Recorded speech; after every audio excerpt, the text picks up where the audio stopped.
of what Pat was doing as a guitar player. When I was in high school, I was getting into punk rock music. I really started getting into punk rock probably when I was about 13 or 14, and it's sort of at the beginning of it. I was really into more sort of rock music of the time. I was really into Kiss and stuff like that. But then there was a record store near where I grew up, and these guys there said, you have to buy this new 7-inch by the Buzzcocks called Spiral Scratch, and you need to buy this album by Iggy and the Stooges called Raw Power. Oh, yeah. So I was about 13 when I got those, and I think those records kind of changed everything for me. And so as I was getting more into high school and listening to punk music, I started becoming aware of a band that Pat was in called the Contortions, and I it was super bracing music, and I definitely didn't have any. I didn't really have a frame of reference for it, but I was really intrigued by Pat's use of slide guitar with that band, because I guess I just thought of slide guitar as being something that's very associated with blues and sort of or sort of blues rock, and hearing it in a really different context, and also being played by a woman was really kind of really opened things up for me. And then but then the other thing was that when I was in high school, I went to go see this band called The Clash, who I'd been pretty into from their first album forward, but with each successive record, I was getting less and less into them. And I really liked the first album, and I really liked the Black Market Clash 10-inch, which also kind of exposed me to dub music, which I didn't know anything about. And so I went to go. The Clash played a week of shows at this place in Times Square in New York City called Bonds. Mm-hmm. And the shows were like a really big deal, and it was kind of like, it was like a very big deal cultural event, and they were having different bands playing every night, like they were having, I think Grandmaster Flash played one night, and I think Gang of Four played one night, and the Bad Brains played one night, and they weren't telling you which band was going to be playing.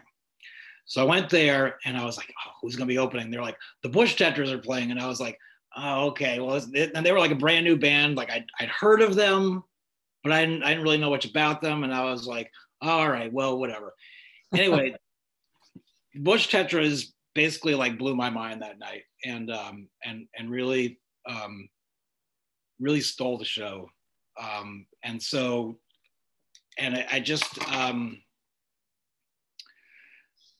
it was like the Clash had gone from being like this very feral sort of thing into this. They played this. The Clash show was like a total mess. They played for like 2.5 hours.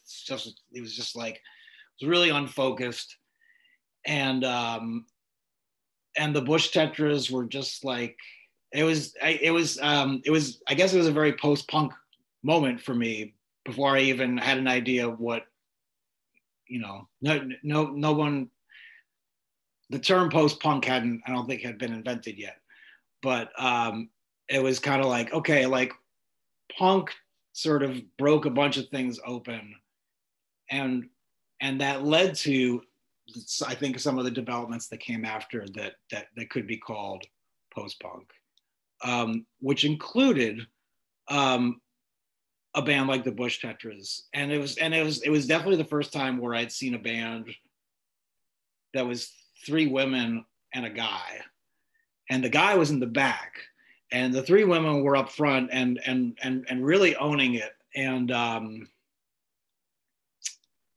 so just there's so many different things that can be said about the Bush Tetris style of music and sort of the way they carry themselves on stage. But also just, I mean, then this is sort of just to my own, I think, development as a guitar player and as a musician. You know, I think Pat's playing was and became really important for me. And in hindsight, also kind of like, oh, this is sort of like my first like female guitar hero in what was, you know, a field that was just all men guitar heroes. So and that was really I guess I thought about it over the last week as Mitchell invited me here, and you know, I ended up starting this band called Come with a woman named Talia Zedek, and I think that my collaboration with Talia is probably I think probably like the best and like the most fruitful and interesting creative collaboration that I've had, and I think that I think seeing a really strong female guitar player kind of helped set the stage for that collaboration in some ways. I don't know that I necessarily would have drawn that line. I hadn't really thought about it that way till just over the past week, but well, Codeine was pretty cool too. Oh, thanks. Not talking about women, but Talia, I know we've played with Come. Were you in the band when we played with you guys with Talia? Yeah, we played at Brownies. Oh, in the 90s then. Yeah, it was like 90. Yeah, probably 98 or 99 at Brownies. Okay, yeah. Oh, and for sure then, at least. I think we were on tour with The Fall around that moment too. Okay. Crazy. But Marky Smith. But yeah, Talia, and I first ran into Talia when she was singing with the first band that she was with, Live Skull. Oh, okay, yeah. And then we've played with her more recently in Boston too. Anyway, yeah. But anyway, getting back to the post-punk Clash days, we played with them 3 nights in a row, and that was an amazing trip. And then Topper, the drummer at the time, ended up producing our 3-song EP. But yeah, you're right. There weren't that many women doing it, except that, I mean, I took from the no wave people. I mean, I loved punk and was going to all those shows at CBGB's and Max's Kansas City, and you know, any night the Ramones or Patti Smith or Television or Talking Heads would be playing. But then came no wave, and it was DNA and Lydia Lunch, who had Teenage Jesus and the Jerks, and Mars, and those bands all had women in them, and of course Arto playing slide guitar. So when I started, I really came to New York as an art student and was pursuing art, and I got involved in that scene because it seemed very related and frankly what's much more exciting and interesting. Of course at 21 it would be, but that crossover between the no wave from the punk to the no wave, which I guess would be considered post-punk, really made it doable, because the no wave was kind of anarchistic and like deconstructing music. Basically, what was Lydia's goal, to do anything that was anti-music, almost like, I know you guys were, doing Yvonne Rainer and John Cage and Merce Cunningham in that group. So really taking ideas from them, and even further back, the Dadaists.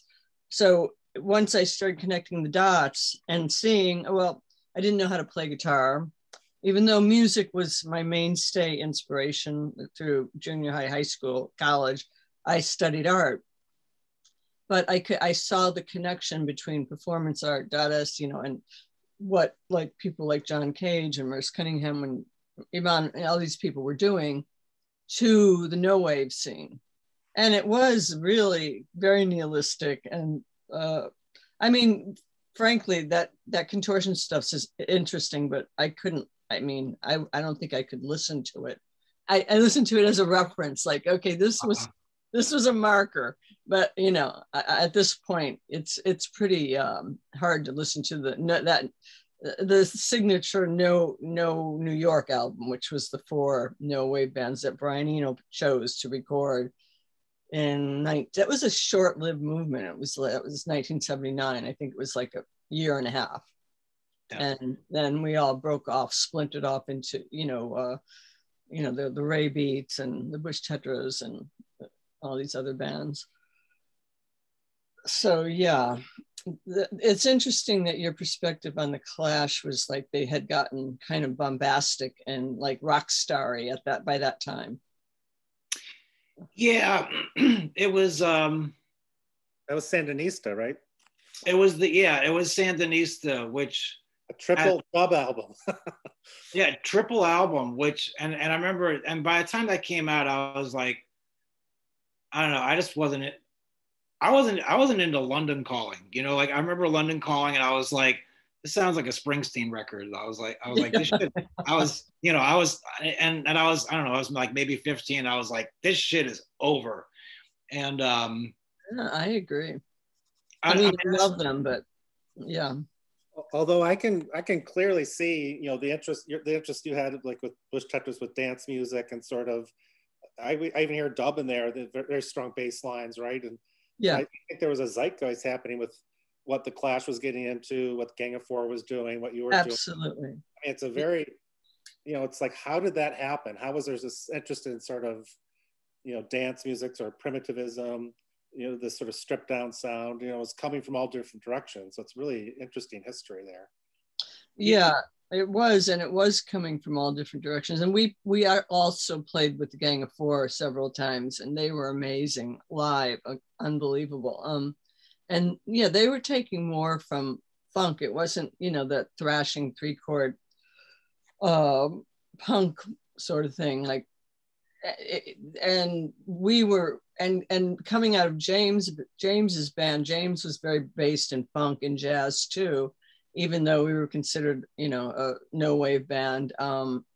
He was actually a trained musician and he had some good players. I was just learning and playing slide. But, from that, I picked up the kind of James Brownie kind of funk stuff. So it was all meshing together. And then Dee, the drummer in Bush Tetras, was really into African music and dub, a lot of dub. He was way into dub. So it was all colliding, and a lot of stuff was coming in from England, from that scene that was also, they colliding a lot of different music sounds by that time. Yeah. It was like after punk, it started to kind of, yeah. I mean, for me, like maybe like my favorite record, I would say favorite record from that period, but it might be my favorite record of all time is the Metal Box by Public Image Limited. Oh yeah, they're amazing. And I think that album in particular, which came so early in the scheme of this stuff, was a launching point for a lot of people and for a lot of different things. And that essentially is a dub album. And really like the first dub album I ever heard. And those guys were apparently super into dub. Mm-hmm. Ja Wobble, the original bass player. Keith Levine, incredible guitar player. Yeah. He and Andy Gill from Gang of Four were like, just blew me away. And Ja Wobble, I remember seeing them play. I think it might have been, I don't know, it doesn't matter, but I thought it was Public Image in the Stooges, but in New York. And Ja Wobble played the whole set lying down on the stage. It was at the Palladium, pretty big venue in New York, lying down on his back on stage. They were cool. Yeah, and then there was bands like, say, sorry, from like Athens, Georgia. The first show I saw at Peppermint Lounge. The Chomp album. Pylon. Oh, sorry, Pylon, of course. Pylon, yeah. And so they're coming from the South, and with a very similar sound that you can hear with even Bush Tetris, and I remember seeing that show, and and then in retrospect, listening to that music, seeing all these interesting takes on, like you said, on funk and dub, and they have a song called Dub, so they were exploring that too. And the B-52s as well. Yeah, and REM, they all came from the South.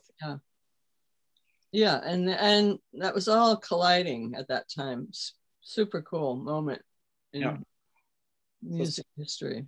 So speaking of colliding, it's it sort of seems like, it's famous in some circles and not famous in others, but artist space in New York, in the 70s, through now even, but really in the 70s was where these things seem to be colliding, especially pertinent to our conversation today. I know that, the entire No New York album evolved out of those series of concerts there in 78, which you probably played at, I assume it. Were you one of the bands that played at that noise festival? Yes. Yeah. So then also, I think the year maybe before that, you had been invited to show there by Cindy Sherman at Artist Space. That's right. Yeah, I had my first it was a group show, but I was, I think, 3 people. So I had quite a few pieces, and Cindy Sherman curated that show. So yeah, my first show, and actually the Bush Tetris played our first gig at Artist Space also. Well, the first gig with a different singer. The first gig with Cynthia was at Tier 3, and we had 6 songs. The second gig was opening for the Feelies to 2,000 people at Irving Plaza, which was insane. They're like, wait a minute, we only have 6 songs. That's amazing. Do you remember who else was in that show that Cindy Sherman curated? I don't actually. I could look that up, but yeah, I'm curious. I'll see if I can dig that up too. Yeah. Were you working in photography at that point? What were you showing there? Yeah. I was doing photography. I was doing these. A lot of the Bush Tetris covers are my old 80s photos. So I was doing these kind of setups with colored lights and kind of robots and rubber monsters and kind of these crazy pop toys. Right. Yeah. And mostly because I didn't have a studio in New York City. So I studied painting and sculpture, but I decided, photography was an easier, more portable way to work. Right. Yeah. When I was looking at like this, some of your pictures from the End series, Infinity. You showed those at Jane Kim Gallery. Mm-hmm. When I first saw those, even before I knew about the connection to Artist Space, I was like, these look like they could easily have been like in the picture show by Douglas Crimp at Artist Space, that was around 77. That shows like an art history watershed moment, and then sort of the New York is a sort of a music watershed, and you were sort of at the crossroads of both of those. So it's very interesting that you were there, and that sort of Artist Space was sort of nurtured all this music and art at the same time. Mm-hmm. There wasn't to me, historically looking, there wasn't a disconnect. So I'm just, was there all those sort of connections that we seem to see from this era, this perspective? Oh yeah, it was very connected. The art, music, film, and downtown New York, which was basically at that point a bankrupt city and pretty decrepit. So we could afford to, get a really cheap storefront on the Lower East Side for nothing to rehearse in, and share it with 5 other bands, of course. But yeah, it was, and we all knew each other, and we were all collaborating. Like I did film with Vivian Dick and Beth and Scott B, and some other people. We were all James Nares, and we were all kind of cross-pollinating. Well, James was in the first Contortions also. And then he went on to have a huge art career, and is now Jamie Nares. Just FYI. Oh, that's interesting. No, thank you. Yeah. So that was something that was in the making too. That's really interesting. Mm-hmm. Yeah. So to sort of bring that a little bit full circle, you know, Chris does a lot of soundtrack work, and some of his music was used for a score on a documentary on Cindy Sherman. So I thought that was interesting that he's been involved with Cindy Sherman sort of, and then you were also early in your career involved with Cindy Sherman. So thank you, Cindy. Yeah. That's terrific. She's great, Cindy. Good human. Awesome. Chris, were you going to say something? Sorry if I interrupted. No, just also giving a thumbs up to Cindy Sherman. So I was curious. So when you came to New York, Pat, like I know a lot of that sort of work that was sort of all this sort of happening right then. You know, that sort of like the artists that were in that picture show with Douglas Crimp and you know, like Sherry Levine, and well, Cindy Sherman wasn't in the show, but she was working there, and Robert Longo and all these other artists. So before you even got to New York, I guess these artists really weren't even known at that point, right? So was it when you got to New York, you started to hear about these artists like Sherry Levine and Robert Longo and people like that? Well, I came to New York in 1975, and before that, I was in art school in Illinois, and I actually finished up in Saratoga Springs at Skidmore. I did a summer program to finish. That's how I ended up in New York. Met some people. He said, "Come down." You know, one of my friends was staying at Lucy Lepard's loft in Soho, renting it for August. I was like, "Yeah, I've read her books in art school. Let's go." You know. So with $200 in my pocket, got a job at Pearl Paint, and that was it. Stayed, but I had been working in the Slide Library in art school, so I was reading, you know, Art Forum and magazines like Avalanche. That was Lawrence Weiner magazine at the time, and very avant-garde, cool magazine. So I was seeing people like Hugh Saunier, Jackie Windsor, and I flipped and I thought I have to go to New York, you know. So I was aware of maybe not necessarily Shirley Levine and Robert Longo, but some of the, you know, those other artists. I had an inkling of what was going on. And I visited New York once. I went to, you know, at that time it was all happening in Soho at 420. There was Castelli and Sonnabend, and then Paula Cooper. All those galleries were in Soho. And I just saw that, and I thought, no, I have to be here. I didn't want to go to Chicago, which is where I was from. I had to go to New York, and also you could live in New York then cheaply. It was affordable for young artists, and it was really a hub at that moment. People were coming from all over to be there. That makes sense. I mean, because those artists, some of those names I was mentioning, they were just arriving at New York at the same time you were. They weren't, you know, known yet. They weren't, you know, you know, these weren't people you would be. They were your peers. They really wouldn't be somebody you were studying necessarily in college at that point, because right. They were coming of age at the same time. Yeah. But then some of the right before them, that group. I mean, it was such a cool time because there were the minimalists and the earthworks. I mean, and there were categories of art. It was, you know, very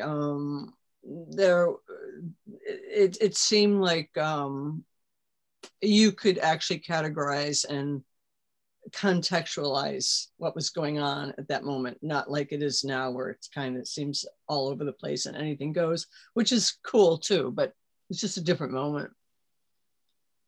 So you moved into photography once you got to New York. You had been doing painting and sculpture in school. Yeah. At Skidmore and in Chicago. Mm-hmm. Yep. But listening to lots of music, but not playing it.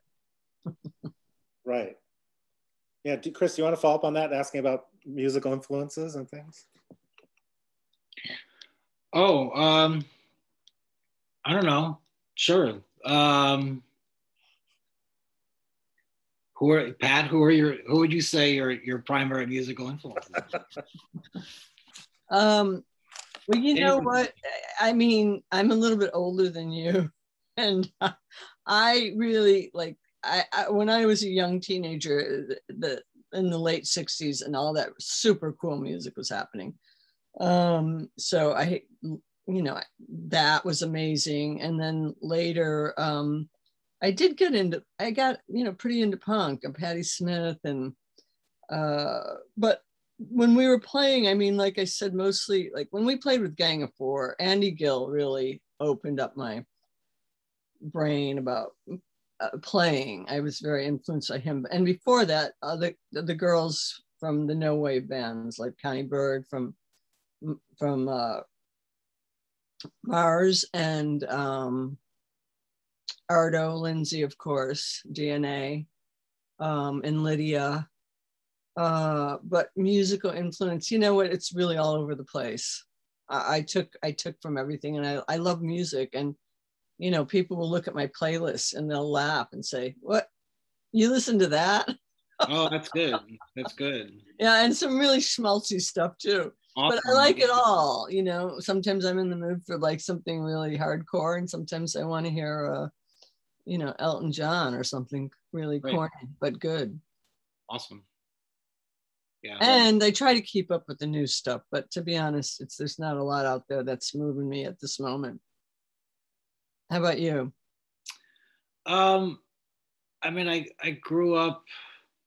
It was funny because my dad was really into rock music, and in fact was working in the advertising department at RCA Records. Oh wow! He worked there from 1969 to 1974, and so he and my mom would go to the Fillmore East, like all the time to go see music, and so yeah, it was pretty cool. So when I was, he was playing me like Blue Cheer and the MC5 and stuff like that when I was like 5 years old. Oh, that's amazing. Yeah, and which I mean, all I wanted to listen to at that point was the Mary Poppins soundtrack. So I was like, oh, this is terrible. and then I I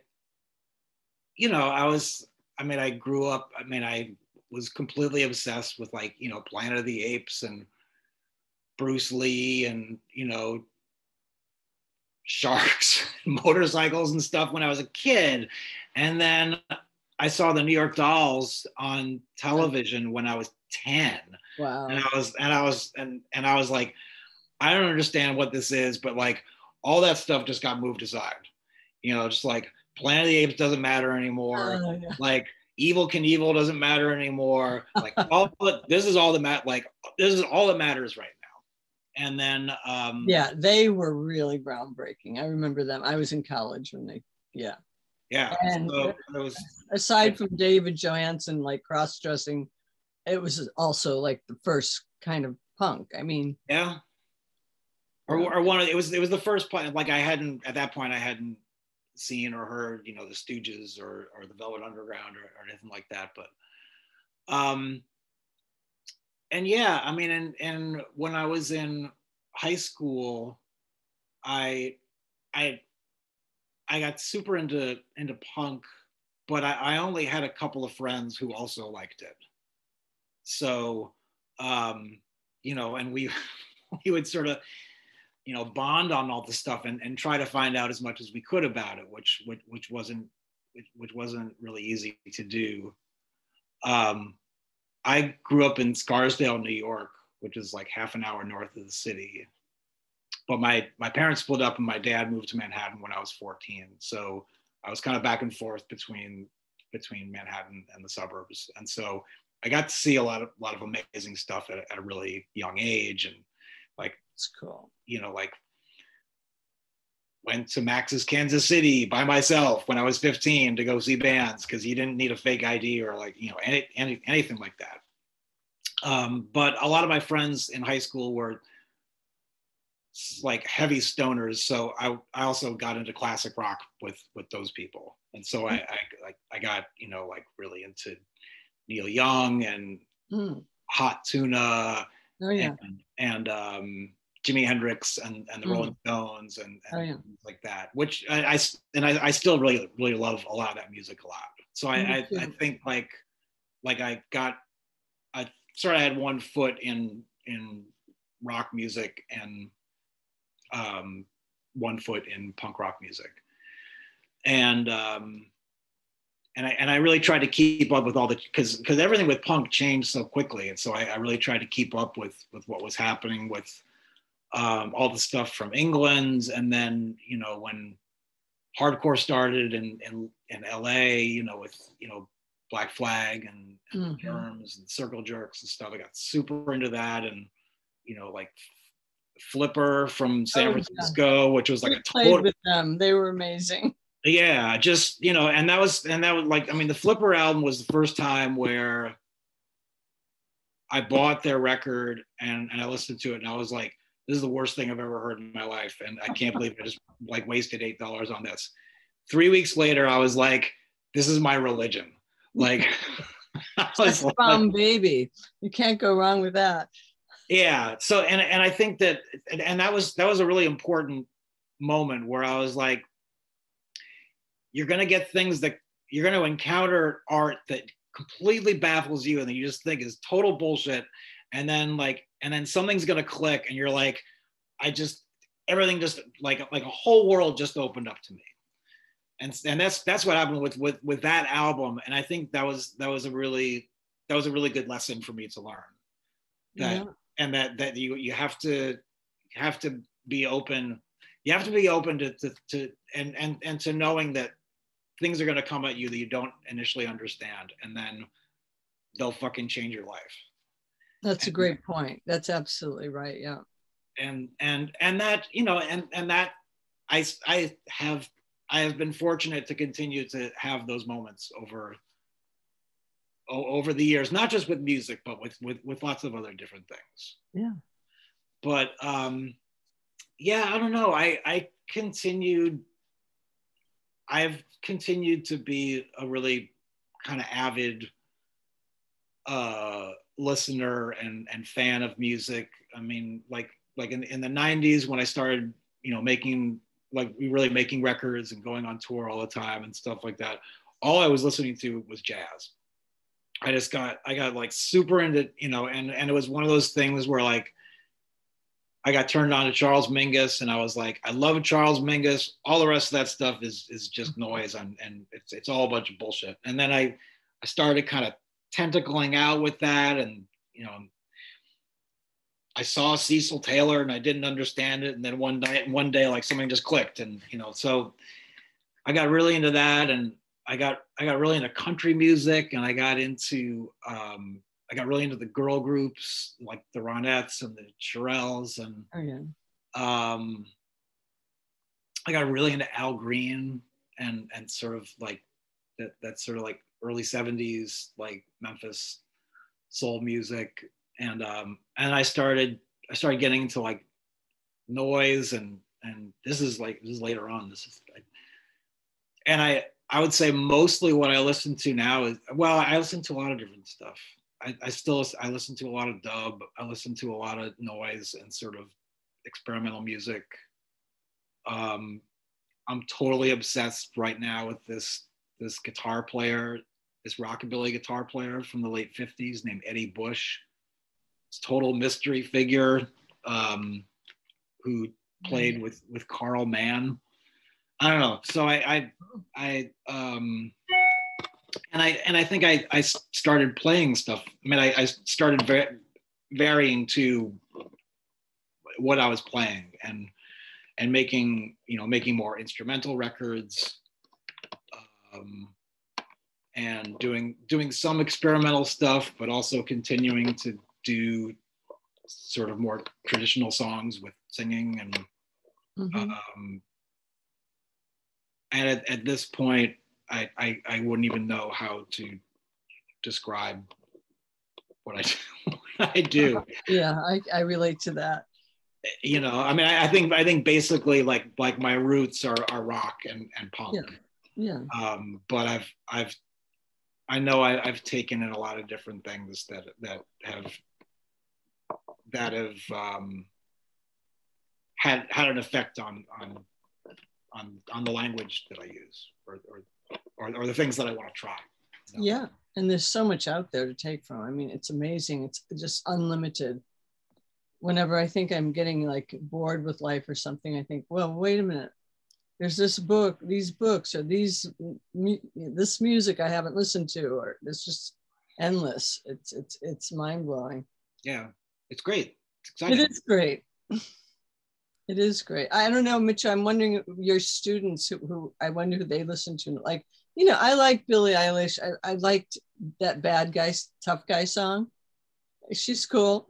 You know, I like her stance, but I wonder what your students are into.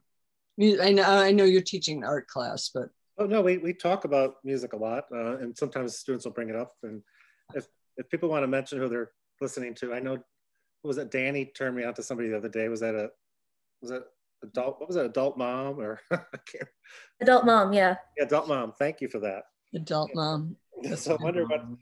That's a funny name. Not many of those. Yeah, so I'd like people to share if they want, you know, things that they're listening to, that because it's always good to know things, hear about music.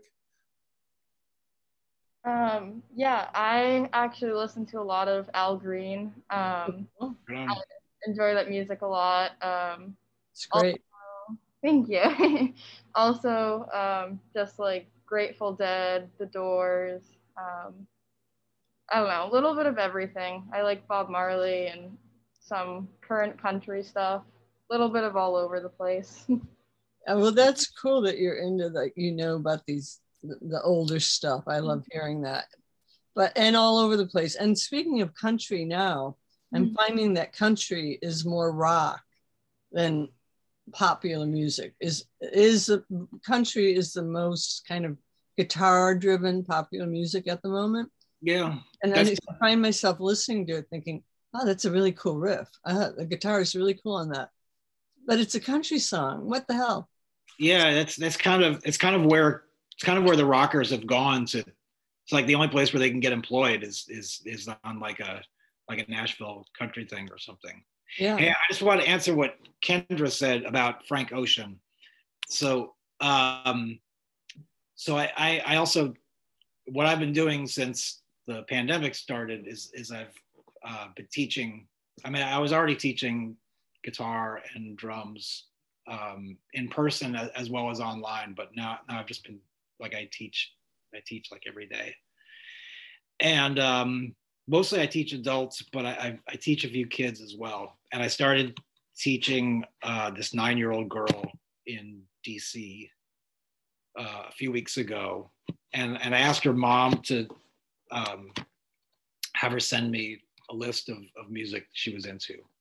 And she sent me a list of stuff, and I think I hadn't heard of like half of it, but Frank Ocean was on the list. And I was like, that's that. He's sort of like been on this list in the back of my mind of like, this is someone you should listen to. This is someone you should probably be paying more attention to. So I sat down with her and I was like, I don't really know Frank Ocean's music. What would you recommend? And she said, well, she named 4 different songs, and then she said, so the album that you really need to know is Blonde. And I was like, okay. And I ended up learning how to play Super Rich Kids, which is not from Blonde. I know it's from. That's one of my favorites.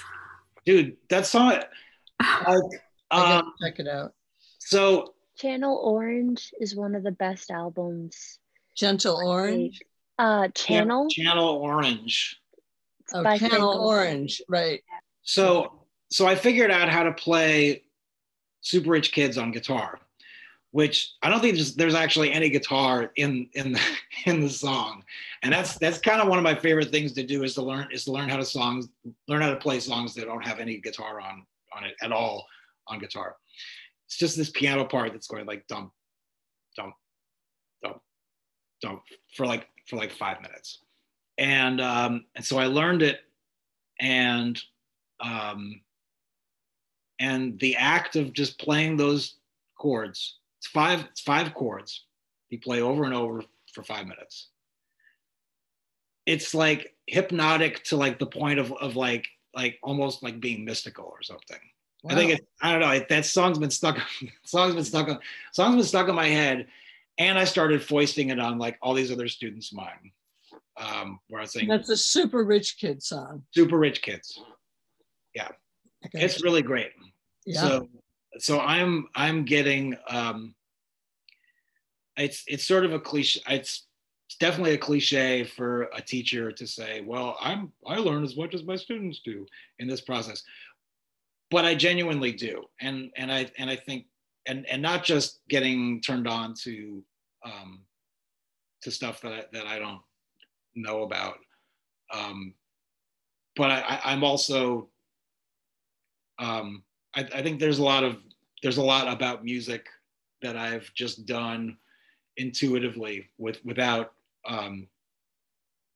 even really thinking about it very much at all. Mm-hmm. And certainly there's a lot of like the physics of playing that I never thought about at all. When you have to explain to someone, then you suddenly understand what it is you're doing. Yeah. And you suddenly realize like, oh, if I pause just for a split second here, it has this really cool effect. And that's kind of even hard to put into words. Yeah. But yeah, so teaching has been really exciting for me and really interesting. And I'm learning. I started teaching bass recently, and that's like opening up. That's like changing the way I'm looking at the world. It's kind of weird, but that's so cool. Well, speaking of that idea of repetition, our last class for this class, well, we had spring break last week, but we listened to a Bush Tetra song, and we were looking at some films and looking at some art, and that idea of repetition, I think a number of the students actually picked up on that path, that idea of sort of repetition. I think we were listening to Too Many Creeps. Very repetitive. So I was wondering like that idea of sort of, you know, the minimalist approach or the using repetition, you know, I think that is that strongly rooted in funk, or were you also looking at sort of what was happening in the zeitgeist with sort of minimalism and art at that time period?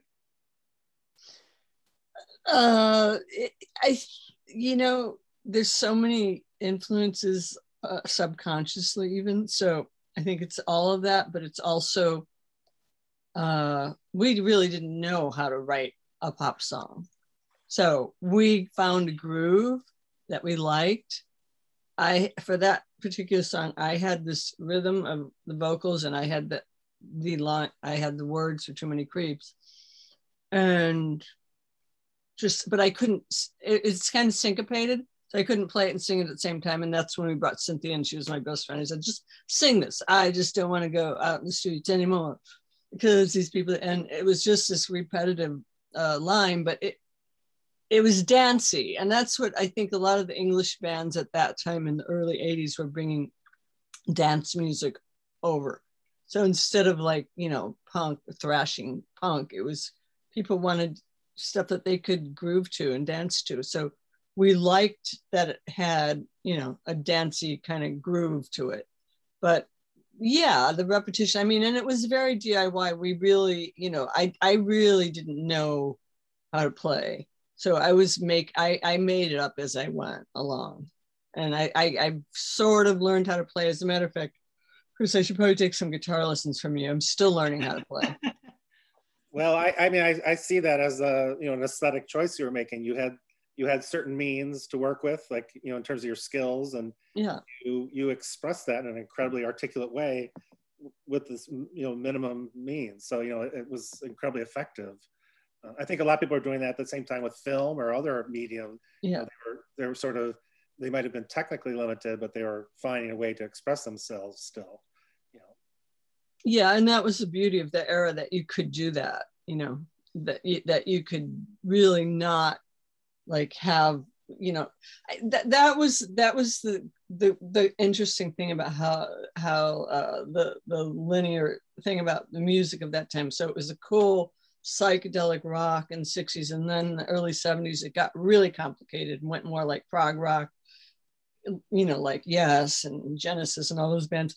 And then suddenly punk came along to like kind of deconstruct the whole thing, say, fuck this, you know, excuse me guys, this complicated, overly complicated music, let's bring it back down. And then we brought it down another level to of deconstruction from no wave, which, you know, Lydia was like, okay, it can't sound like music. That was her whole theory about it.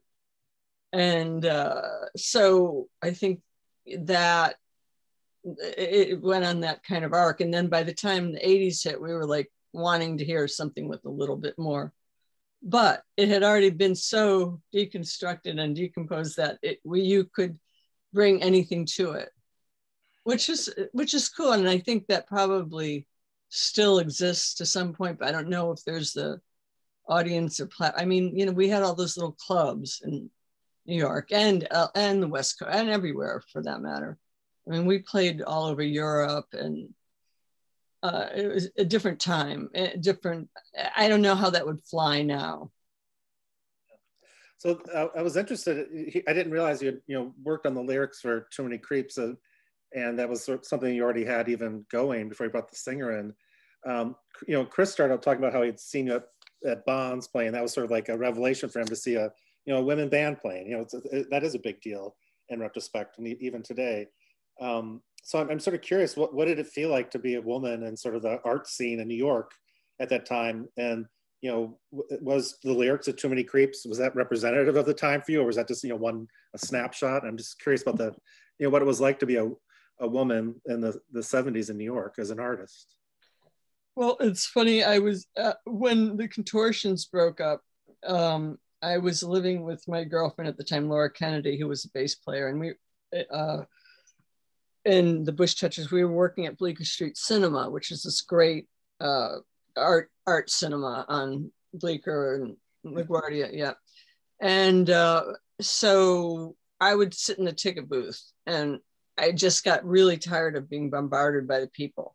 I sat there and I would work Too Many Creeps, and we were jamming with Dee at the time. So, and we just the drummer Dee, yeah, the drummer Dee, and we had so we had this riff going, and the first singer we tried out, Adele Berthet, who went on to do a lot of other things, wasn't right for us. So Cynthia came in, and and then we went from there. But that was probably the first song we put together with her. Yeah.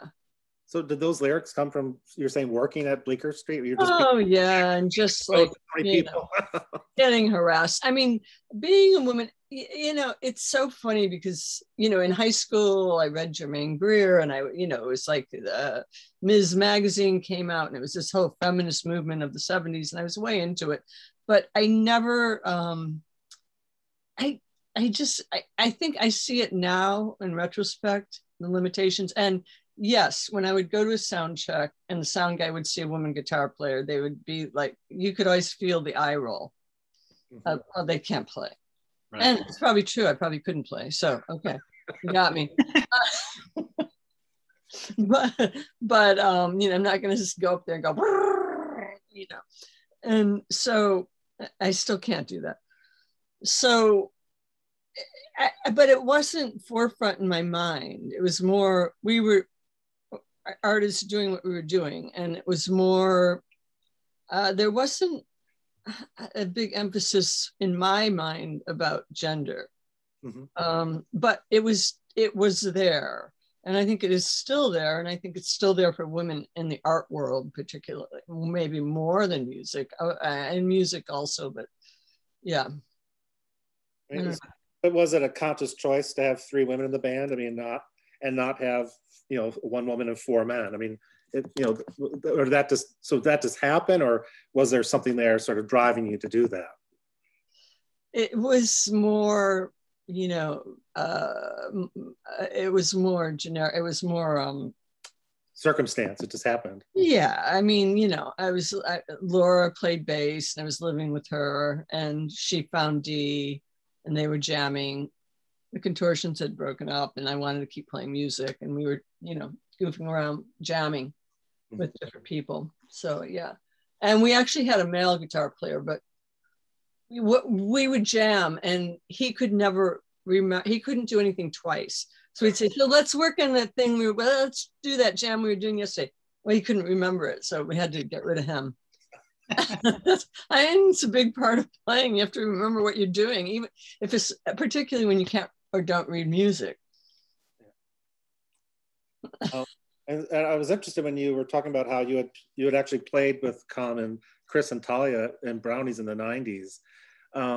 So, you know, Talia is, you know, an incredibly important person in American music history, woman, gay performer. I'm just curious, you know, when have you sort of, had you become friends with her at any point, or you just crossed paths in the music world? Yeah, cross paths, because she's up in Boston. But we've played with her, and then there's a little scene in Provincetown. It's a bunch of women musicians get together, and sometimes I join them a couple times. I've done that a couple times, and she's been up there. But I know I don't really know her, but you know, we're on each other's radar. Yeah. Is that thing in Provincetown or Cape Cod, is that just like an informal thing that happens in the summer, or are there concerts? Yeah. A friend of mine has a gallery up there called Amp Arts. Yeah. Debbie? Yeah.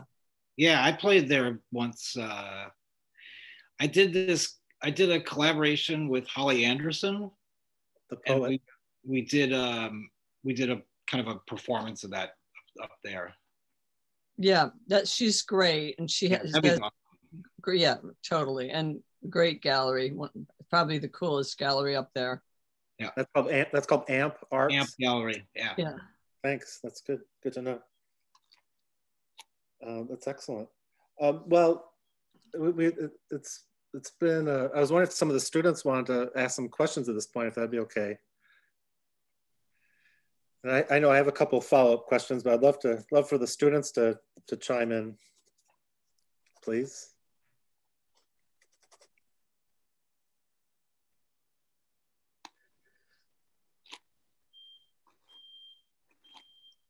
Well, I just want to say it's cool and interesting. All of us being in art school ourselves, it's funny how many like bands come out of like just coincidence or something. And I don't know, it's kind of like inspirational. I'm sure there's a couple people in here that do like to play music, and yeah, it's just neat to think about. And I just like hearing about, I guess, the evolution of like musical taste. I think a lot of people again can like relate to a lot of the bands that were mentioned. And I don't know if I have any questions per se. I'm trying to think, but it's kind of quiet there. So yeah, it's cool that I mean, everyone, all the women in our band came out of art school, and I never had any intention of really playing music. I really went to New York to do art, so you never know. But that happens a lot. Like Keith Richards was an art student. A lot of those English guys were art students in all those 70s English bands. It's there. I think you use the same part of your brain. Yeah, it's cool because it's like a collaborative thing, and I think sometimes we get like being like in a certain medium, painting or whatever it may be, you get so locked in and like doing the thing that it is, like solo, doing it by yourself, and you don't get anything like really fresh out of that compared to, you know, bouncing ideas off of other people. It's true. That's a huge difference of the isolation of being a visual artist is pretty intense. Yeah. And because I still do that too. So I like being able to go back and forth. Sometimes you get sick of the band members. I think I've gotten introduced to visual arts and lots of other different art forms as a result of playing music and being into music. I mean, like there was one point where, and this was like around 2003 or 2004, I was on tour with the band and I played in Memphis, Tennessee. and I ended up getting in a conversation. I just bought this like cool, weird old guitar at a store in Albuquerque, and this guy came up and he was asking about the guitar, and we got into this conversation about guitars, and I was talking with these two guys, and they were both really mellow, and they were like, listen, man, do you want to go to the coolest bar in Memphis? It's called the Lamplighter, and they make these really good burgers there, and they have a really good jukebox. And I was like, yeah, that sounds cool. So we went there, and then we pulled over. This one guy, Winston, had to go to an ATM and get some money. So Winston goes to the ATM, and so the guy in the back seat is like, do you know who his father is? And I said, no. And he said, his father's William Eggleston.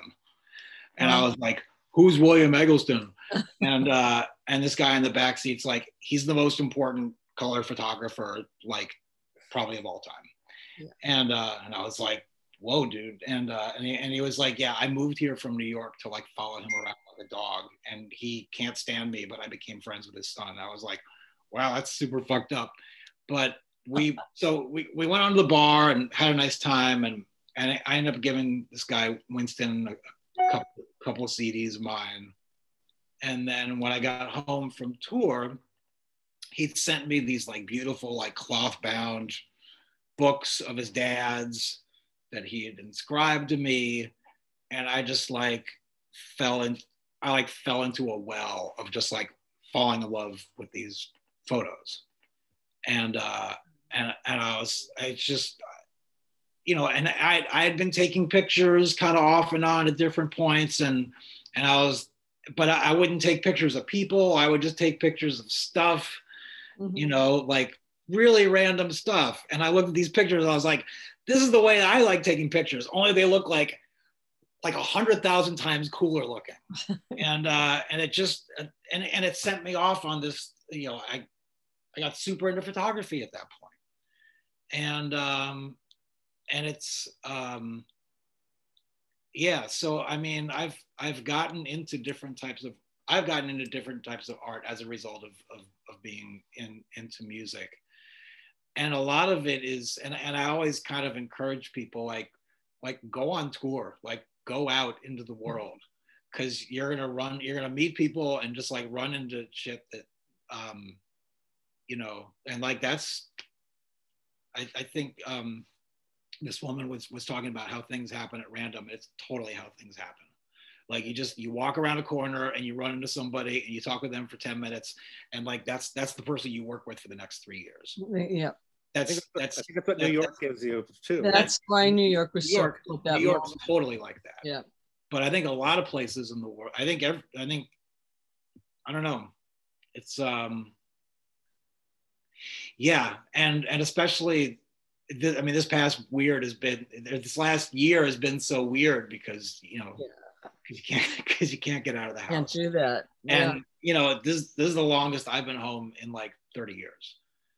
You know, because I tour a lot, but yeah, I think getting out in the world is, if you're interested in the arts, man, that's like, I always encourage that. Thank you. I know some of the students had some questions, so let's open it up. Yeah, sorry. Okay, thanks, Chris. I appreciate it. I heard some of your questions earlier. I asked you and you were ready to go. Feel free to ask now. Speaking of like touring, where do you think live music is going from here in the pandemic? Like we have a lot of like concerts being hosted on Zoom and like Minecraft, and like, do you think it's ever going to go back to like normal, like touring the world and like a live venues? I think so. Yeah. I mean, one of the things I became obsessed with at one point was epidemiology. So I was really, I've studied the pandemic of 1918 and 1919 pretty closely. And I tend to view this through that lens. And, you know, that pandemic was way worse than this one. And what followed after that was basically the Roaring Twenties. Yeah. You know, it was. I mean, we came out of that pandemic, and we came out of the First World War, and like people just raged for like 10 years. Mm-hmm. So I think that's what might happen after this. I mean, if history repeats itself, which it often does. So yeah, I think we will get back to touring I think we'll get back to touring in a fairly normal way, and in a way that resembles what it was a year and a half ago. That said, like I play like live shows on Facebook like once a month, and they've been awesome, and they've particularly been good. I mean, there's people who for like medical reasons or geographic reasons like cannot go out and see stuff. They've been stoked to be able to see people, yeah, to see performers online, and they've asked me, are you going to continue doing this after this thing is over? And I said, I probably will, because as weird as it was for me to sing into my phone initially, after a while, like I kind of got the hang of it and I kind of got into it. So I imagine some of that stuff will continue in, I don't know, in some ways, but yeah, short answer, I think touring and performing will go back to what it was. Come back, it will, yeah. So one of the last shows I think Chris saw with Pat was you at Poisson Rouge. I mean, so was that one of the last shows you played live? We actually played in Mexico City on March 7th. Oh. And I came back to New York, I think it was the 13th, and 2 days later we went into lockdown. Wow. And I remember Cynthia and I were like, going through customs. We were the only ones with masks on. We were super paranoid. Sure, of course. But yeah, so that was the last slide. But we did do a virtual live stream show at LPR, the same one that we did live in last February. We did one in January, which was okay. I mean, it's not the same as playing live, obviously, but people said they were happy to see it, because like people, being cooped up this long, it's boring. So no, it's very hard. It's been hard for everyone. It's hard not to have the social contact. I mean, we're really social beings, but it's been time to read and watch a lot of series and movies. I wonder if you've way too many. Yeah. I wonder if you've increased any of your photos of your end photos. Well, there's a limited amount of those because they stopped doing the ends in about the mid 60s. I think they thought putting the end at the end of a movie was passe. They still do it occasionally, like with a wink, like, oh, isn't this cute? But it used to be something that they always did from probably the 20s to the 60s with the films. They had the end. So in that series that you've been working on, are those actual movies you're watching? These like historical films that do that, and you're taking a photograph with your camera? That's how it started, yeah. And you just started collecting those as like a series, a repetitive sort of. Yeah. I was saying they have the sort of minimalist quality to them in terms of that idea of repetition and variation. Mm-hmm. And so it started with you sort of noticing these photos at the end photos. Yeah. Was that something you were working on in art school, or did that? No, that was when I was in New York, and yep. Watching late night classics or whatever. Yeah. That was before cable TV and stuff. So you just try on late night TV and. Yeah. Lots of films. Yep. Well, I remember we had one of the first Betamax. But you know what? I want to hear, if we have time, even if we only have one more minute, I would love to hear more about what you guys, the students, are listening to. Yeah. No, we have a few more. We have to. I mean, I wrote down, someone said PAAK is great. Yeah. And I really need to be turned on to some cool new music. If anyone's interested in talking about that. Yeah, please, class, you can share your thoughts on music or questions. I've been really into a bass player named Thundercat lately. Thundercat. He started with Suicidal Tendencies actually, and is now doing like funk, R&B, soul kind of stuff. Oh. I think his work is really amazing.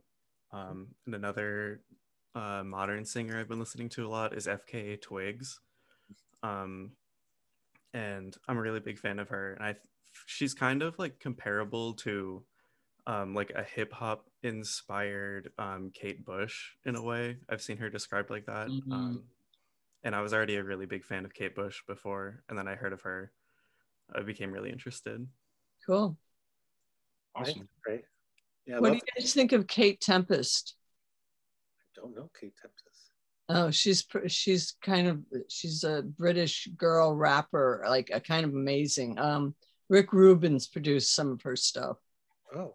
Definitely worth checking out. But it's intense, kind of rappy, talky stuff. But she's good.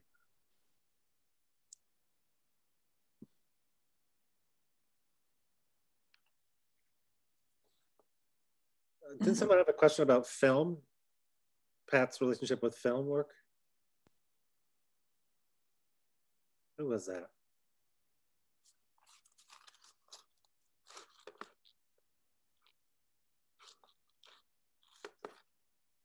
That was a good question. Is it in the chat? I'm looking. I don't see that question. Let's see. Well, someone wanted, I'll ask it on their behalf then, sorry. They want to know about your relationship or connection to Vivian Dick, how that came about, and how, and sort of what, because we were just talking about those films, those classic films, that End series, and we've been looking at a lot of no wave sort of cinema. So I think it's a good segue from your End series to talking about sort of the Super 8 films and sort of what was happening in New York at that time. Yeah, that was a another moment of like confluence of just Vivian lived next door to Cynthia on East 9th Street, and so we all knew each other. And Vivian was making films, and she would just ask me to be in her films, and I'd think, okay, yeah, sure, let's do it, yeah, I mean that and she, yeah, that's it. That's pretty much it. We were just all friends and working together and working on each other's projects, and yeah. And and you obviously knew James, now Jamie Nares, right? And yeah. And the film work and stuff. Were you involved in any of those film projects with Jamie? Yeah, I was in Rome 78. Oh, you were? Okay, yeah. Well, pretty much everyone from the downtown scene was in that film. Okay.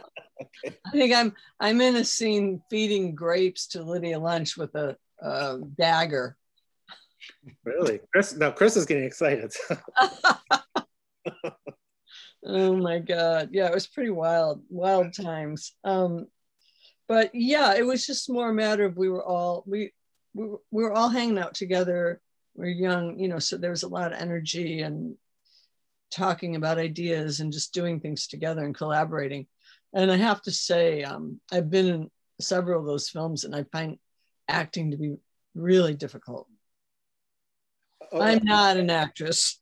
So I was actually sort of wondering about that, because we've been talking a lot about the idea of performance and sort of trying not to be a spectacle or trying not to sort of stand up, but like, certain things like dance or music, you do perform. So we assume sometimes there's this push and pull with wanting to be public, wanting to perform, but then maybe also being an introvert, maybe. I don't know. Are you an extrovert or an introvert? No, I was introvert. And as a matter of fact, being on stage was terrifying to me. And I know the first several gigs I probably played with my back to the audience because I couldn't focus if I was looking at all those people. I had to turn around to be able to focus on what I was doing. Sure. Yeah. I mean, it was interesting because you sent me those links about Yvonne Rainer and her how she kind of deconstructed the performance aspect of dance, and and then and what is the fourth wall and all that. And it is an interesting concept. And we've been lately, the Bush Touchers have been we always play we end up playing Too Many Creeps at the last song, and we try to get as many people on stage with us as possible to dance to tune, and it's really fun, and sing or whatever they want to do on stage when that's allowed. Yeah, because it's hard to sort of sometimes rethink that audience artist relationship. And well, yeah, because it is a performance and it is a show, and people want to be entertained, and I get that. I do too when I go to a show, and often I don't want to get involved. I just want to watch. But so it's kind of your job to provide that, but it's a weird dynamic. Yeah. One that doesn't come naturally to me. You mean performing? So the acting was performing. So Right. It's interesting to hear like you're sort of having to become comfortable with performing as a musician, and then sort of a little bit of that discomfort in the acting as well. Yeah. Well, there's a self-consciousness, and you have to let go of that if you can. And it's gotten easier for me over the years. I don't get nervous before a show. I used to. I don't know. How about you, Chris? Do you get nervous before you play a show? Yeah. Always? Not always. And it's it's unpredictable. Yeah. It's really unpredictable. And it's not necessarily like I get nervous at the big show or or anything like that. Mm-hmm. Yeah, and I think I don't know. I never watched like videos of myself performing. So like how is my performance? Yeah. Or like how can I work on my performance? Like I never. I mean, and people do. I understand people do that. And I understand that like some do, some don't. Yeah, that's probably like a good professional thing to do. I've never done it. And then it was like last night I was watching this documentary about the Beastie Boys, who were like total maniacs on stage, and I was like, I wonder what it would be like to be that, to like I don't know, just to have that kind of confidence, or like to have that kind of like bravura, or I don't know how that word is pronounced. It's never even occurred to me that to be a flamboyant performer. I guess, yeah. I can't remember maybe I was a flamboyant performer. But I don't really recall it. That's because you left Evel Knievel behind, and then you went into No Wave. Yeah. If you stuck with Evel Knievel, you'd be a different performer. I might not still be alive. Yeah, right. Yeah, I mean, Mick Jagger's a great front man. He's really fun to watch. I can always watch him perform. Yeah. And even the guy from The Darkness, Justin Hawkins, I don't really like their music, but I love his performance. It's so fun. Oh my God. He's pretty funny. Those cat suits, I mean, it's really hilarious. Yeah. Yeah. And he puts on a show. I mean, that's his. He is a great entertainer. Yeah, and that's I mean, there's also all forms of that. So I had a question for Chris that would, I guess, go back to Pat. When did you first hear the No New York album, and like what stage in your sort of development was that? I don't think I heard that. I don't think I heard the No New York album itself until pretty, I wouldn't say late in life, but I mean I don't think I actually heard it in high school. I was aware of it. It's probably good. That would have destroyed your brain. Like maybe I'm trying to think if I heard it in college or but it might have been much later. But so I knew the Contortions when I was in high school. But I didn't even hear all the Mars stuff until like 12 years ago. And again, it was one of the things about like being out in the world. I was playing guitar in Thurston Moore's band, and we played in Barcelona, And and Thurston was like, let's go hang out with Lydia Lunch and Mark Cunningham because they both live here. Yeah. And so I got to meet those two, and who were both, Lydia was hilarious, total sweetheart. She was great. And Mark was really sweet too. Yeah. And he, and I bought a Mars record from him. And that's, and I don't think that would have happened unless I had met him in Barcelona. So and that's just like how it goes. That was much later than when. Yeah, this was like 2008 or something. So well, the Mars show, one of their shows at Artist Space, has now been released as an album. It's one of the few, one of the very few, the only performance from that sort of couple-day event there at Artist Space in '78, I guess. That's been I guess the sound quality is questionable. So I'm just curious about that, that little slice of time there when No New York was coming together. Did you, I mean, in retrospect, Brian Eno says he really saw this thing, he wanted to document it. Did you see that as like a very legible thing to be documented at that time, or were you sort of caught up in the inside of that time? Yeah, I was caught up. I was surprised. It was just it was one of those things that was happening really quickly, and we were playing a lot. We played out a couple times a week, and yeah, it happened really quickly. And yeah, suddenly Brian Eno's on the scene, and we're going in the recording studio, and and then we made a record with Z Records soon after that. But yeah, seeing those bands live, like DNA and Mars and Teenage Jesus, I don't think they were ever really captured on recording as what you could get from the live shows. They were pretty amazing. And particularly, I mean, all of them, but Lydia was, the 30-second songs. That was it. So she'd do her set in 10 minutes and be off the stage. And it was mind-blowing. Right. And DNA was mind-blowing in another way because Tim Wright was an incredible bass player. He had played with Per Ubu in Cleveland and then moved to New York and joined up with Arto and Ikaway.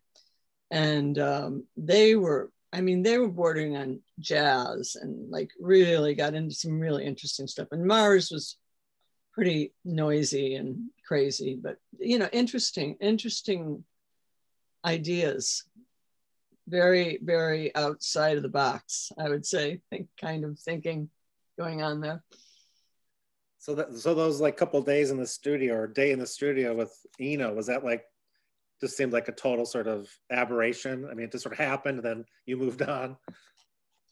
Yeah, I mean, we were busy, we were playing all the time, we were rehearsing, we were writing, and so we went in and did that with him one day. We recorded that.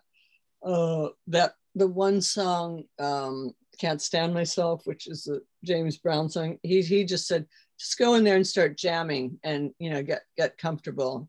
And so James said, oh, let's play Can't Stand Myself. We had never played it before. And Jody knew the basic James Brown riff, started playing it, and we just all jumped in. And Brian Eno had the presence of mind to record that. And that was one of the tracks, became one of the tracks. And then, we kind of incorporated that into the set. But, and the other three songs were songs, but yeah, it was really fast. We went and recorded, went out. And then soon after that, we made a record with ZE Records with Michael Zilka, who now is publishing books. He just published a Glenn O'Brien book, which is pretty great. Oh, wow. O'Brien's writings. Yeah. That's a Parisian label publisher, is that right? Well, Michael Zilk is actually Texan. Texas. Yeah. Texas oil money, I believe. Oh, I thought Z had something to do with France. I don't know why. It does sound Z, yeah, it sounds French, yeah.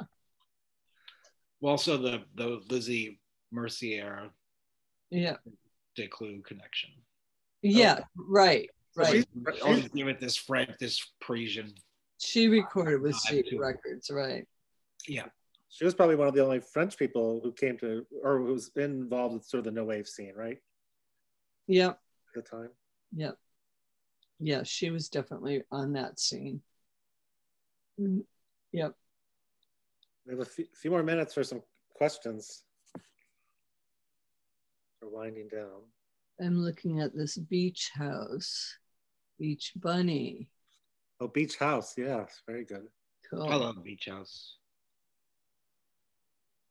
I think the drummer to beach house went to Oberlin, Chris, I thought. Oh, really?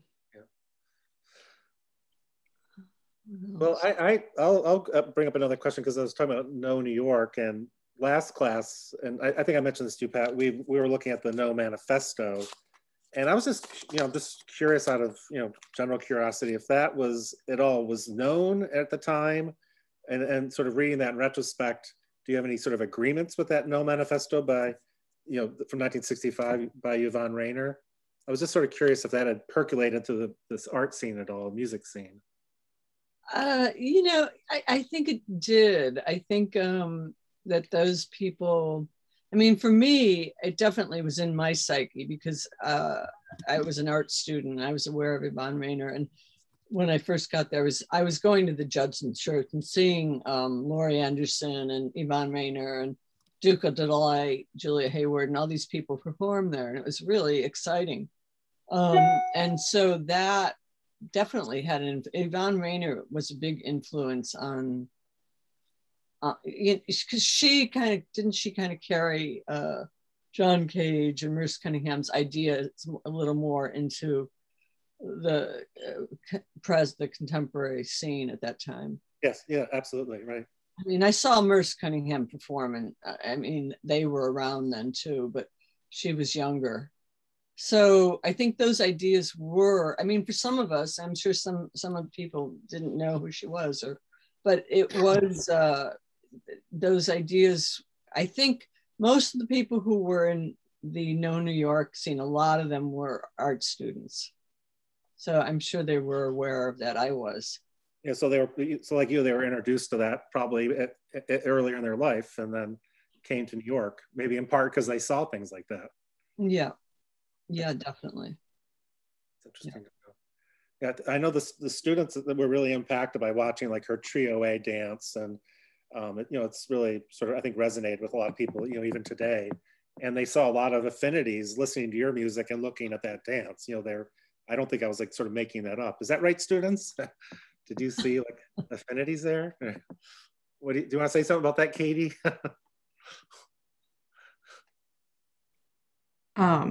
Yeah, definitely. There was so many. And even like before you had brought up the No Manifesto, like I was thinking about it, even listening to like Too Many Creeps, like the idea of like no as a female perspective, and hearing female bands, especially like the Bush Tetras, incorporate that like into their sound. It's really interesting to see like the relation between the visual and performative art and actual like musical art like intersect that way in that same time.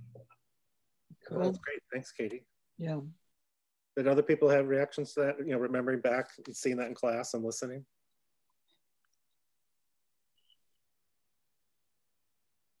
No, I know I heard from some of you before about that. So Chris, you were saying Hamina knew that dance work and the No Manifesto and things like that? Yeah.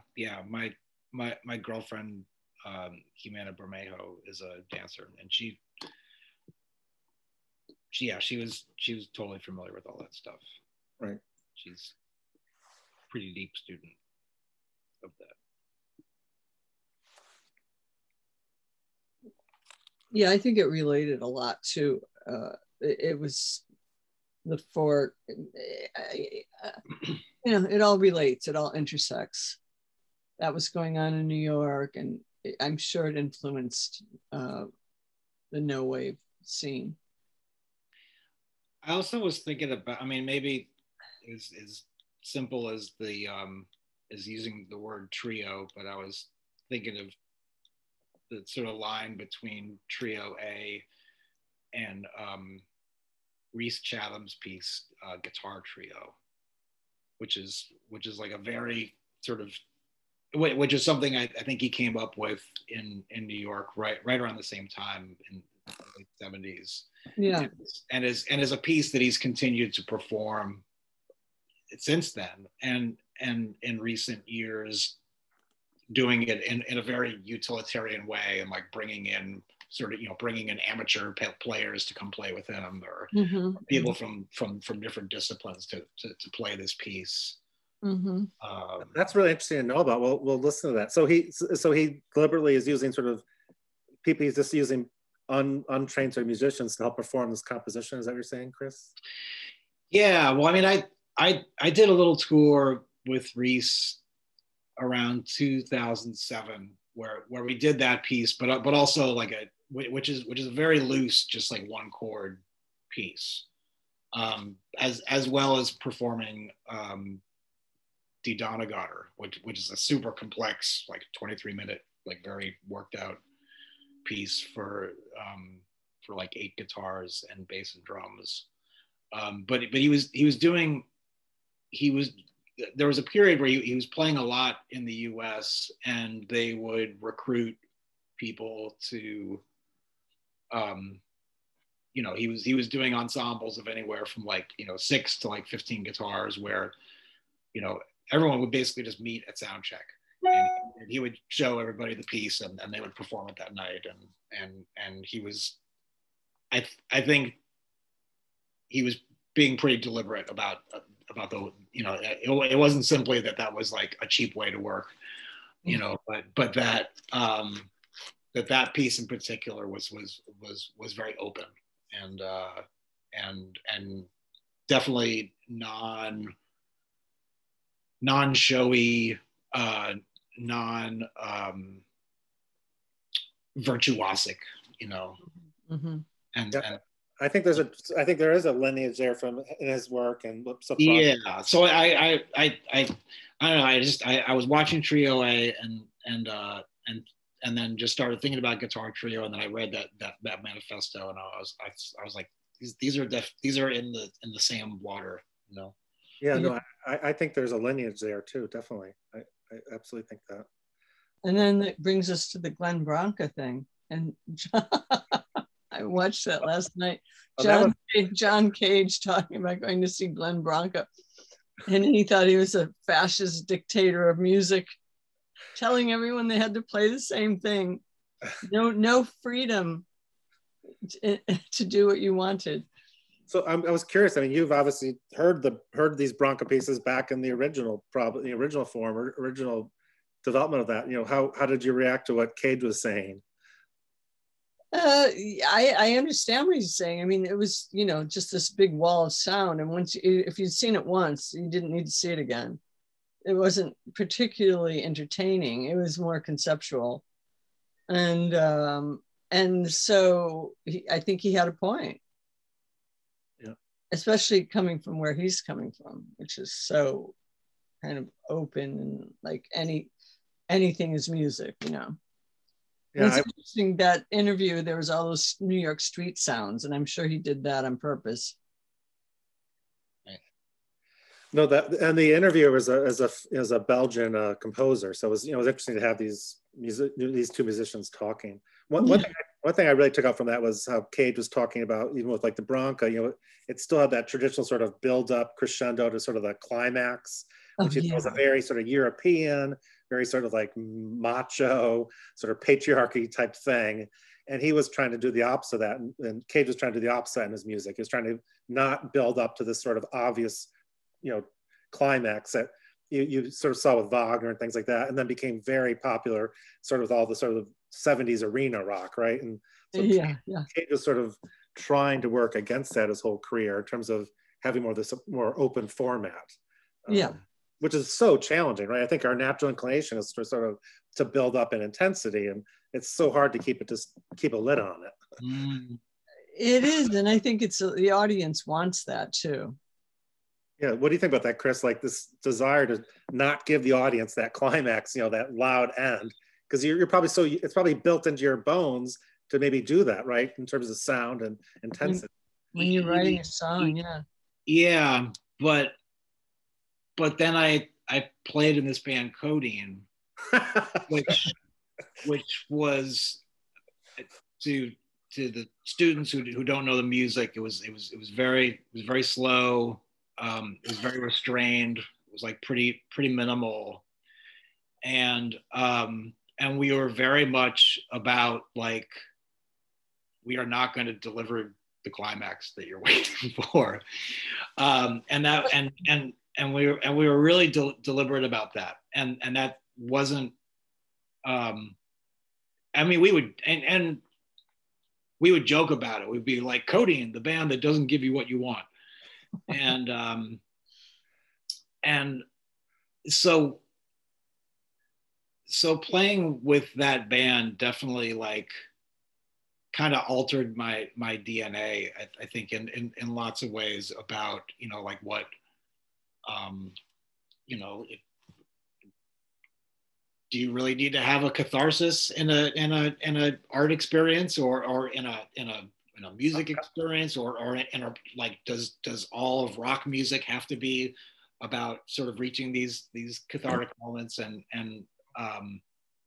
obviously we decided that you didn't have to, and that there was a lot to consider with bringing things that bringing things that way. But I wanted to just throw in a tidbit about Glenn Brokaw, and just in terms of and maybe the contrast between what he was doing and where Cage was coming from. I actually spent an afternoon auditioning for Glenn Brokaw in the late, it was around 1987. And I saw his group play at Sanders Theater in Harvard Square, which I just thought was incredible. I just loved it. And then I saw in the Village Voice that he was auditioning players to do a tour and to make an album. And I was like, oh man. So I was living here in Boston, and I went down to audition for him, which was just he and I sitting in his office with a couple of guitars that were, you know, the guitar was strung with, like, I think it was like all high E strings that were all tuned to the same pitch or something. And I was, I've never seen anything like this. Mm-hmm. And we spent a couple of hours he would be like, okay, like try, like put your hands here and then try to get your hand going in this like totally arrhythmic thing like this. And then, so I got that going. He's like, now, whenever you want, like just move your left hand around. Just kind of move it around at random. It doesn't have to be following like a rhythmic pattern. Just move some stuff around. And I was like, and I kind of got the hang of it. And so my personal Glenn Brokaw experience was like, he was actually, at least in this context, he was sort of introducing me to this super free way of playing. And so from your perspective, he was giving the players freedom. At least in that context. Yeah. Did now, you actually play with a bunch of them? I didn't. I didn't end up joining the ensemble, but I for one thing, I felt like I learned some stuff about guitar playing, like just that afternoon. Yeah. That has really stayed with me. That's so cool. Yeah. I can see a couple of times where like, just like one thing I did like one afternoon or one evening, like really changed what I ended up doing. I can definitely hear that in your sort of world famous outros. Oh yeah, maybe. To me, those always sound like many Glenn Brokaw symphonies.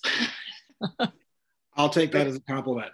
They really do. They're this, this incredible way of sort of winding down over and over and over again with slight variations at the end of a song. Mm. It's like the song doesn't end. It sort of goes into this spin cycle of these chords, and it's really a fascinating thing that you bring, I think, to this sort of the rock structure. So it's like, thanks. It's really fascinating. Thanks. Well, it's I hate to cut it short. The class wound down a bit ago. Yeah. Students have to go on to their next classes, but I really I just wanted to thank everybody. And if there's any final thoughts, or if you wanted to just turn on your cameras again and say hello and thank you to Chris and Pat, it'd be appreciated. But thank you both so much for being here. And that was really a pleasure. Yeah, it really was fun. I have one quick question for Chris. Did you ever think of coding as part of the shoegazing movement at all? Sometimes a similar sound, I think, right? I never thought of them as being. I never really thought of them as being together. Although we did open for My Bloody Valentine once. Okay. So that's maybe same era. You can't be the only person who was thinking that. Right. Okay. But yeah, and that's a school of music I actually don't know very, very well. Although I love My Bloody Valentine. Yeah. I saw coding more as like slowcore, or whatever you want to call it. Right. And some in some ways there was like a little. I mean, we definitely were paying attention to what the Swans were doing. You know, and they were cool. Yeah. But yeah, not so much the shoegaze thing. I can imagine being a drummer and coding was not easy, right? It was first 6 months was very difficult, and then I you had to drum like 3 times. Well, I don't know. It was that we really we spent a lot of time discussing like what's the role of the kick drum in a band, like what's like why does why can't the guitar be like the rhythmic voice in the band? Why can't the bass be the melodic? You know, I don't know. It's just like we really. It was definitely the opposite of funk. Coding was the opposite of contortions, right? Yeah, I mean, it wasn't. It wasn't a dance band. That's for sure. Or yeah. Pat, where did you come across coding? I'm just curious. Pat, where did I cross? Yeah, come across coding. You know. Well, you know, I was in a bunch of bands in the '90s, and you know, coding was definitely on the radar. Okay. Yeah, I was traveling with Maggie Estep. We were touring with her, Maggie Estep, and I Love Everybody, and I think the bass player Julia Murphy was really into coding. Awesome. I remember that. Yeah. Anyway, I know you got to wind up your class. I'll get a picture of you and Chris waving. Wait. Thank you. Thank you. All right. Well, I want to thank you both so much for coming to the class. Thanks for inviting us, Mitchell. Yeah, really fun. Yeah, and Pat, good luck with your interview this afternoon. Thank you. And hope to see you live soon. So take care. Yeah, come say hi. Thanks, guys. Thank you, Chris, so much for coming. Thanks. Oh, my pleasure. Thank you. All right, everyone. Have a good day. Stay safe. Bye, everyone. Bye. Chris, take care. I'm calling you about guitar lessons. I'll email you. Okay. Awesome. Ciao, everyone. Bye. Bye. Thank you.